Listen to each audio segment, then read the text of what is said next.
Putri yang Kubuang. Novel, Nyala Mentari. Penulis, Mande Hanifah. Episode 9. Silahkan ke aplikasi bagi yang tidak sabar menunggu lanjutan ya, sudah sampai tamat di sana.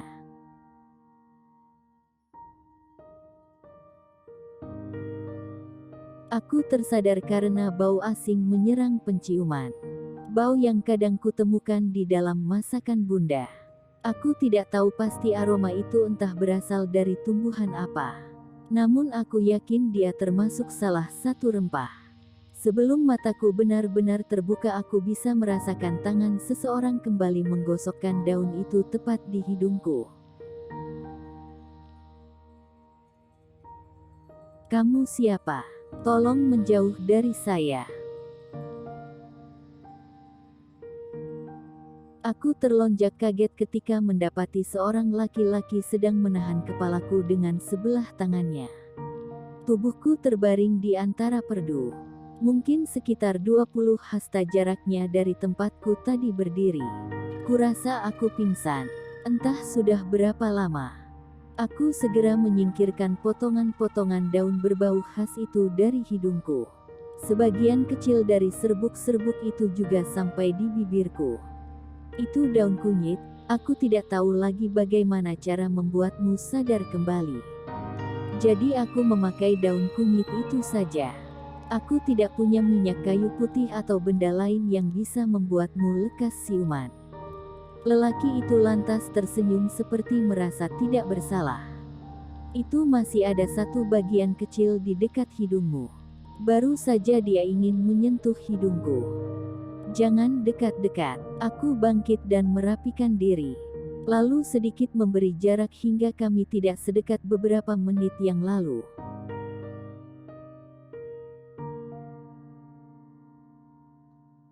Untung aku menolongmu. Kalau tidak kamu akan jatuh ke semak itu. Kulitmu bisa lecet karena duri. Lagian kenapa sih panas terik seperti ini kamu berdiri di sana? Mau nantangin matahari? Kulitnya jadi merah semua tuh. Tiba-tiba aku ingat lelaki ini. Dia yang beberapa jam lalu berpapasan di warung kopi. Lelaki dengan kamera di tangannya. Tapi aku tidak melihat benda itu sekarang. Apa peduliku tentang hal itu? Aku melangkah lebih dekat ke pondok. Dia mengekor dari belakang. Jendela dan pintu masih pada posisi semula. Tidak ada tanda sepasang suami istri itu akan keluar menemuiku. Mereka mungkin tengah beristirahat sekarang. Apakah mereka tidak tahu bahwa aku masih di sini? Aku bertemu dengan tukang ojek yang tadi kau sewa. Dia bercerita tentangmu. Sepertinya dia memiliki hati yang baik. Dia terlihat sangat khawatir. Lelaki itu mulai berbicara lagi setelah beberapa saat hening mengambil tempat di antara kami. Karena aku juga ada keperluan hunting foto-foto keren di dalam hutan jati tidak jauh dari sini, jadi aku memutuskan untuk menyusulmu saja. Kali aja kamu butuh tumpangan untuk keluar dari tempat ini. Kabarnya di sini seram. Lelaki itu berpanjang lebar sambil terus mensejajarkan langkah denganku. Aku tidak acuh. Aku kembali berdiri di tempat semula. Menghadap jendela kayu kamarnya Mbah Aren dan Mbah Sumarni. Ini sudah 2 jam berlalu dan mereka tidak sedikit pun mengasihaniku. Hal-hal aneh kemudian membentuk spora dalam pikiranku. Merebak tanpa bisa kukendalikan. Barangkali mereka tahu banyak tapi memilih untuk tidak buka suara demi sesuatu yang harus dilindungi. Bisa jadi mereka adalah saksi kunci kejadian yang dialami Paula, atau merekalah pelakunya. Mau sampai kapan kamu berdiri di sana? Mengapa tidak mengetuk saja? Lelaki berkamera berkata lagi. Aku masih bergeming. Apa kamu mau aku yang mengucap salam pada yang punya rumah? Tidak, jangan. Jangan lakukan itu. Aku akan bertahan sampai mereka datang dengan sukarela. Jangan menungguiku, kamu pergilah. Orang-orang bilang jika sudah makin sore kamu tidak akan bisa keluar dari tempat ini. Aku meracau sambil terus memandang ke arah jendela. Mbah Sumarni, ayolah. Aku mohon bekerja samalah denganku. Setidaknya, sekali ini saja, aku berkata lirih pada diriku sendiri. Aku akan menungguimu. Maksudku, kita akan keluar dari tempat ini bersama-sama. Aku mendelik sebentar ke arahnya lalu melempar pandang kembali ke jendela. Pikiranku masih kacau sekarang. Pak Edi memintaku menungguimu. Dia mungkin sangat khawatir dengan keadaanmu. Kamu sangat beruntung dipertemukan dengan orang-orang baik. Aku tidak terlalu mendengar dengan jelas apa yang baru saja dia katakan. Aku sibuk dengan pikiranku, berusaha sekuat tenaga memadamkan api penasaran yang sejak tadi berkobar-kobar dalam dada.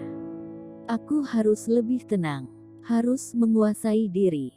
Sebentar lagi saja, nyala mentari. Bertahanlah. ****. Aku melirik jam di tangan dan tahu bahwa sekarang hampir jam 4:03 sore. Kurasa aku tidak bisa menahan diri lebih lama. Kucoba mengintip lewat celah di antara dinding papan. Mbah Aren sedang tidur pulas di atas sebuah dipan dengan alas tikar pandan. Sementara Mbah Sumarni tidak bisa terekam oleh mataku. Dia tidak ada. Aku mencari celah yang lebih besar, barangkali bisa menemukan Mbah Sumarni di sudut yang lain. Berharap dia masih terbangun dan aku bisa memancingnya untuk keluar dari kamar.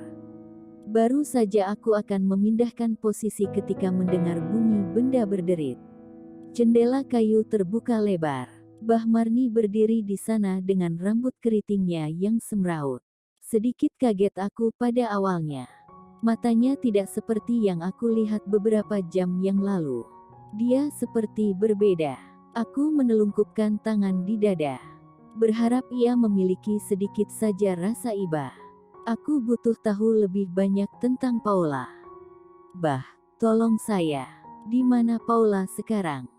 Aku berbisik, mungkin ia nyaris tidak mendengarkannya.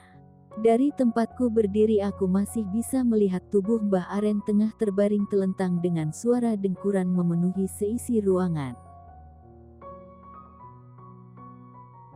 Bah, aku memelas.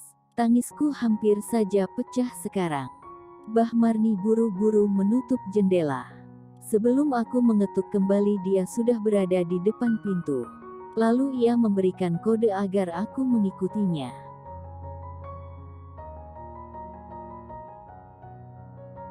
Mbah Marni berjalan cepat, masuk ke dalam semak searah dengan kondongnya matahari. Ia berjalan ke barat, tanpa alas kaki, ia menginjak rumput dan tumbuhan liar. Ia tergesa-gesa seolah seseorang tengah mengejarnya. Aku mengikuti setengah berlari dengan jantung seperti mau melompat dari rongga dada. Tak kuhirau lagi seorang lelaki yang tak kutahu namanya tadi juga mengikuti kami dari belakang. Entah ada keperluan apa dia dengan masalahku. Kulihat, dia sama penasarannya denganku. Rumah kayu Mbah Marni semakin jauh tertinggal. Kami benar-benar di dalam semak sekarang. Tidak ada lagi pohon karsen dan putri malu. Berganti dengan pohon-pohon trembesi dan tumbuhan lain yang aku tidak tahu namanya. Juga beberapa batang jati yang sama meranggasnya dengan yang kulihat di sepanjang jalan Pelayan ke Titian Jerami.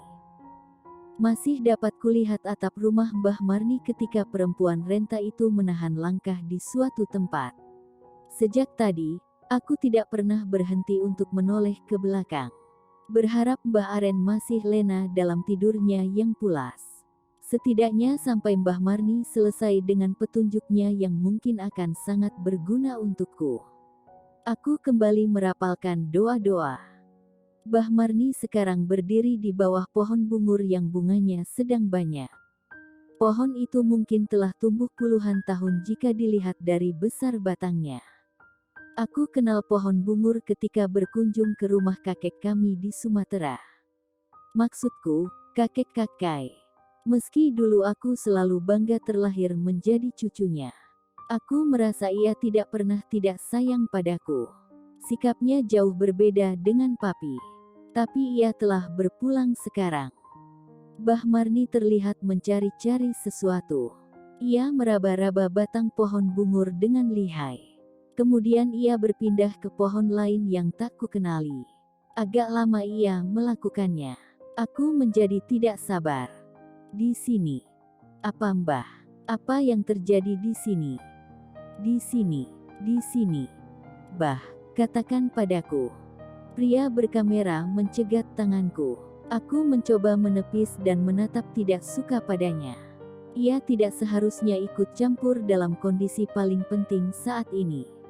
Kamu tidak bisa memaksanya. Biarkan dia menjelaskan sendiri. Kalau terus mendesaknya kamu tidak akan mendapatkan apa-apa.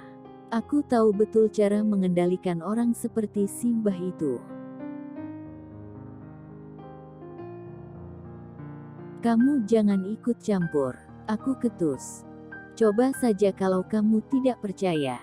Ia mengangkat bahu. Bah, katakan apa yang terjadi di sini.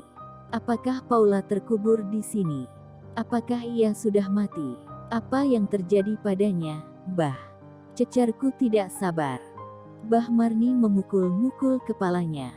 Ia berjongkok. Kedua tangan ia letakkan di telinga. Ia kemudian mengatakan kalimat-kalimat tidak bermakna. Oh, aku rasanya hampir menyerah. Perlahan ini terasa semakin sulit saja. Bah, sini. Tidak apa. Tidak apa.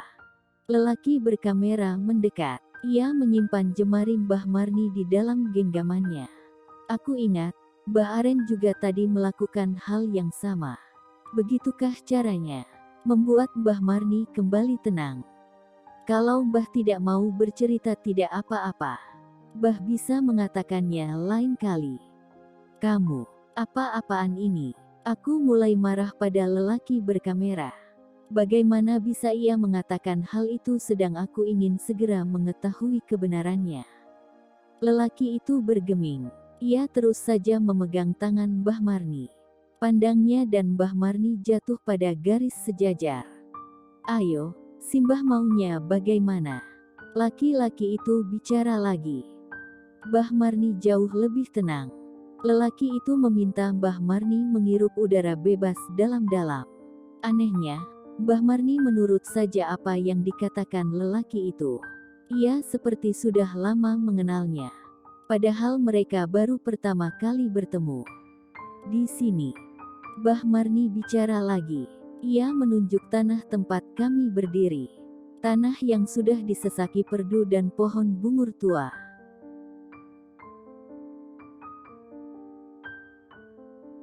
Paula, saya suruh pergi.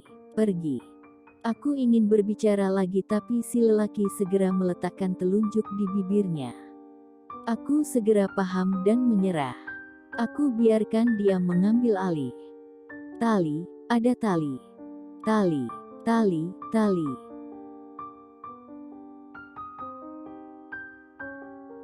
Saya melepaskan tali tangannya. Mbah Marni menyentuh kedua pergelangan tangannya secara bergantian. Lalu ia mengangkat tangan itu ke depan muka si lelaki. Seolah ia ingin lelaki itu paham bahwa Paula saat itu tengah terikat dan dialah yang membantu melepaskan jeratan tali di tangannya.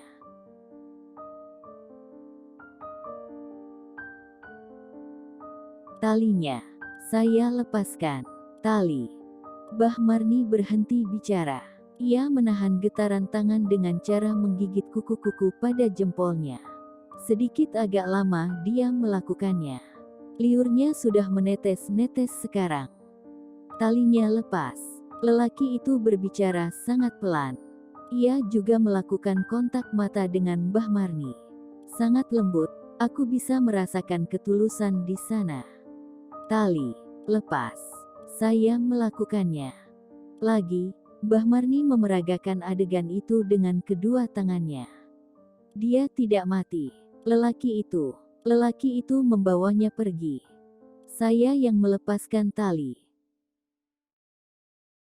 Kali ini tidak hanya tangan Mbah Marni yang bergetar hebat, kakinya juga. Tapi ia berusaha untuk bertahan. Aku ingin menangis keras-keras. Apa yang sebenarnya telah terjadi pada ibuku? Bersambung dulu ya, sahabat Arif Yohamar. Jangan lupa like, komen dan subscribe channel ini. Matur nuwun.